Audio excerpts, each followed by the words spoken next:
Our next speaker is LeRoux. LeRoux is a two-time veteran of the global war on terror in Iraq with accumulated 19 months overseas.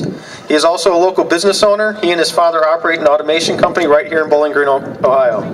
And he is also the co-organizer of the Children of Liberty District 5. Corey? Thank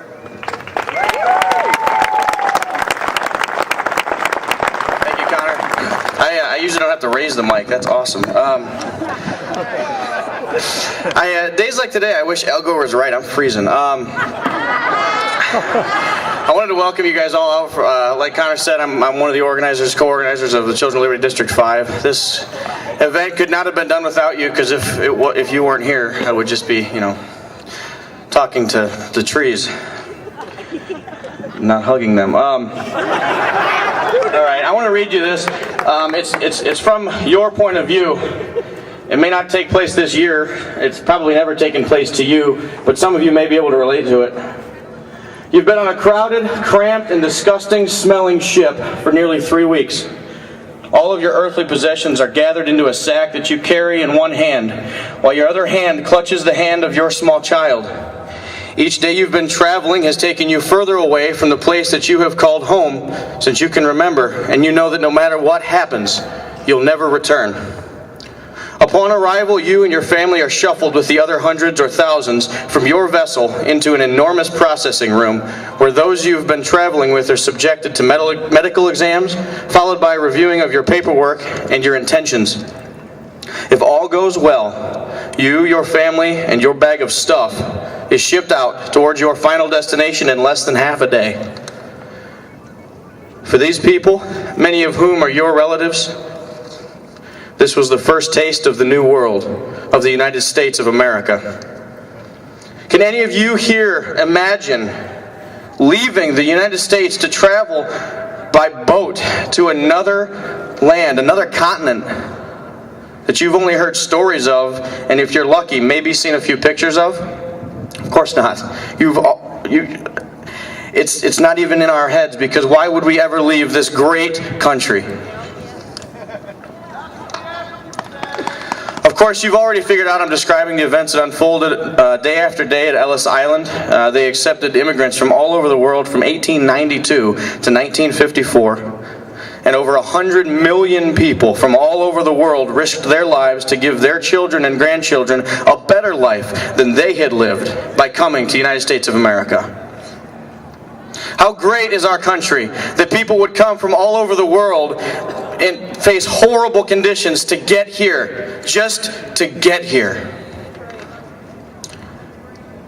And we still see it every day, don't we? How many of you guys who are here, guys and girls, have eaten recently in a Chinese or Mexican restaurant? And you've seen workers who've worked there who maybe don't speak English, or they don't speak it very well because they just got here. Nowhere else on earth can people of such diversity in background, belief, and culture come together in such harmony to create the greatest, most powerful, and most caring nation in the world. Nowhere but America. And yet there are people in power in Washington, in Ohio, all over the states, all over the country who want to change that. They want to silence us. They want to bring us down.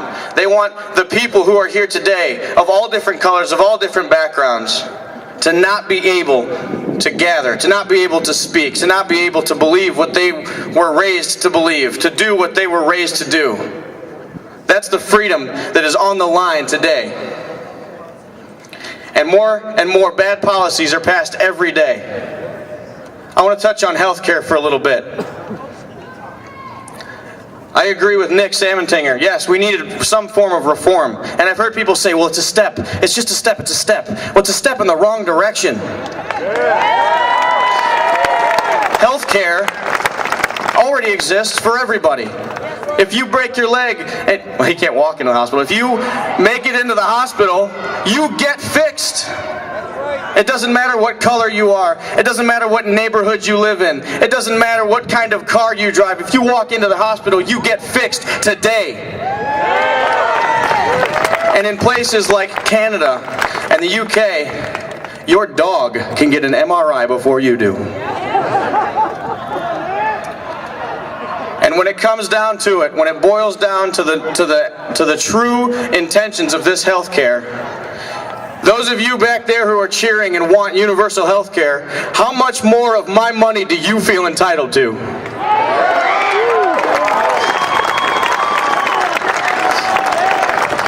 Like Connor said, I'm a small business owner. I understand the importance of being able to run your business the way you have to run your business, and yet people in Washington are trying to get cap and tax passed so that people like my father and I can't run a business without trying to beg, borrow, and steal for some sort of way out from underneath the oppressive thumb of the government telling me I can't run this or run that or operate this or have this sort of operation.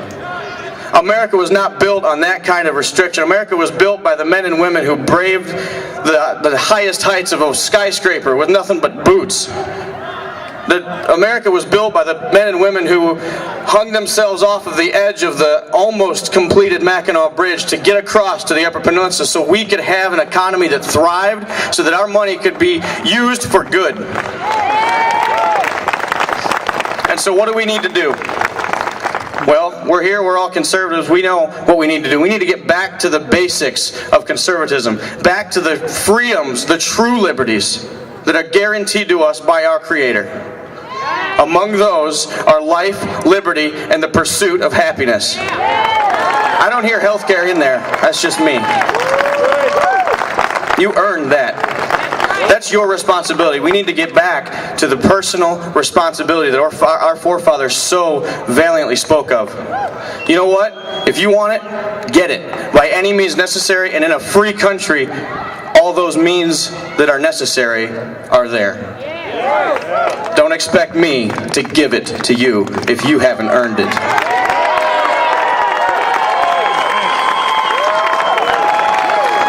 With freedom,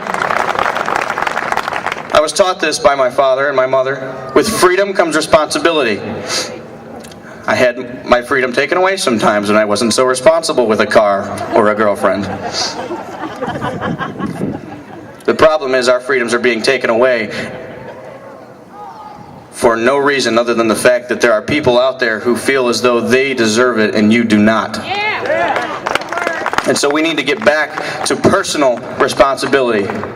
People need to take responsibility for their actions.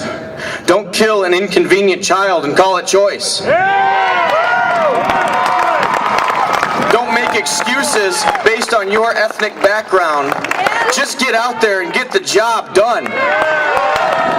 And you know what? If you're here illegally, man up and become a citizen or get out of my country.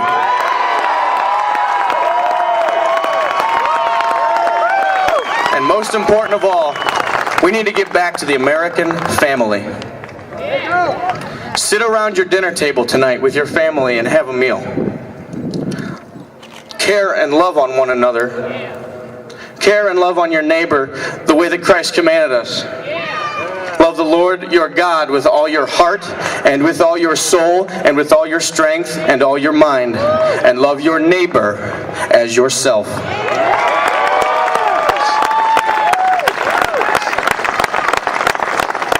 How many of you guys remember this from back in elementary school? In 1492, Columbus sailed the ocean blue. This is something we've all learned. And you know what? 284 years after that, 1/3 of the king's subjects revolted against the atrocities that were going on in the New World. And so was born the United States of America. Here we are 234 years later. Just 50 years short, and there's millions of people gathering all around the United States to express our views and to tell our regime that we're sick of the crap.